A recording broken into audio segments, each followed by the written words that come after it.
Halo sahabat anak proyek, kembali lagi dengan saya Fuad. Kali ini kita akan buku tentang Chairul Tanjung si anak singkong. Buku ini kenapa saya pilih untuk dan akan menjadi tema kita di bab-bab selanjutnya, karena selain dia itu juga termasuk dulu sebagai tokoh muda Indonesia, dia juga telah berhasil membangun bisnis media berupa Transcorp dan tokoh properti juga, tokoh perbankan, dan tokoh media massa. Saya akan bagaimana Pak Chairul Tanjung ini, dia punya ketertunggalan tujuan, dia punya tujuan yang pasti dalam hidupnya, dan itu ditaruh bawah sadarnya untuk senantiasa menjadi energi Pak Chairul Tanjung itu untuk bisa konsisten membangun bisnisnya hingga dia juga termasuk 10 besar orang terkaya di Indonesia. Bagaimana perjalanan beliau?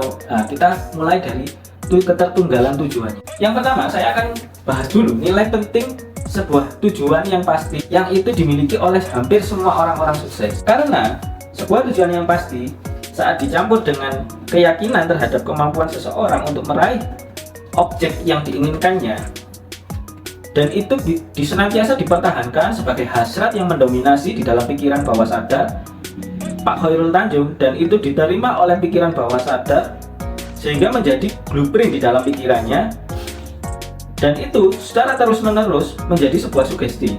Jadi tujuan tersebut itu sebagai sebuah tujuan yang pasti, dan itu ditanamkan di dalam dirinya hingga masuk ke dalam bawah sadarnya, sehingga bawah sadar tersebut itu secara tidak langsung menggerakkan semua anggota tubuhnya itu untuk meraih apa yang diinginkan. Dan apa bukti Pak Chairul Tanjung itu juga punya ketertunggalan tujuan? Beliau itu lahir di Jakarta, teman-teman. Dia hidup di Jakarta.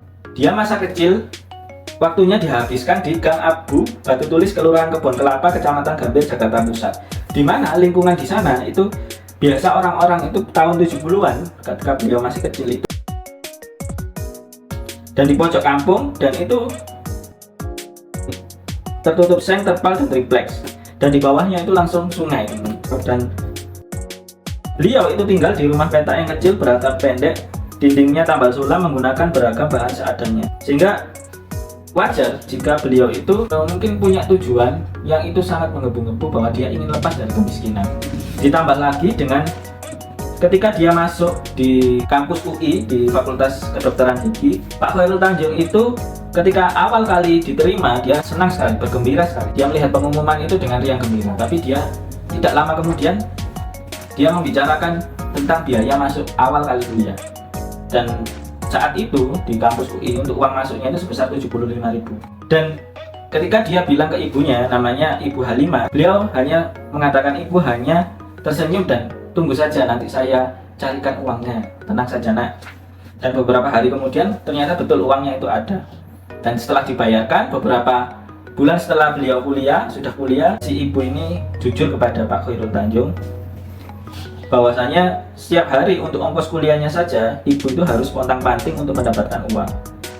Dan dengan genangan air mata, ibu menatap mata saya dengan tajam sambil menepuk pundak dan berbicara, Chairul, uang kuliah pertamamu yang ibu berikan beberapa hari yang lalu ibu dapatkan dari menggadaikan kain halus ibu. Jadi kain halus itu dulu menjadi barang yang berharga, dan itu rela Ibu Halimah itu menjual kain halusnya itu untuk biaya kuliah Chairul Tanjung. Sebegitu besar sehingga pada saat mendengar hal itu, kalau disebutkan di sini itu seolah dunia itu berhenti berotasi, jantung mendadak berhenti berdetak, lemah seolah tanpa darah. Bayangkan, baru saja menikmati keceriaan, bertemu teman-teman baru ketika di FKG UI, dia terpukul melihat ibunya telah ternyata sampai menjual kain halus untuk biaya kuliahnya Chairul Tanjung.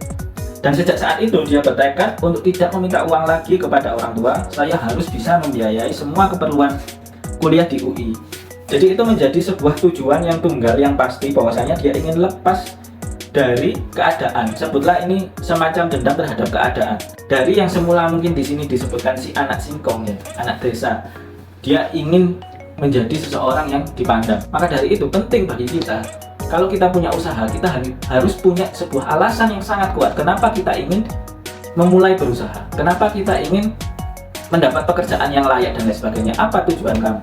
Apa tujuan kamu hidup di dunia ini? Nah, itu kamu harus tetapkan dulu. Dan itu menjadi alasan yang sangat kuat hingga kamu mau untuk memperjuangkan tujuan tersebut. Oke, sekian dari saya. Salam closing.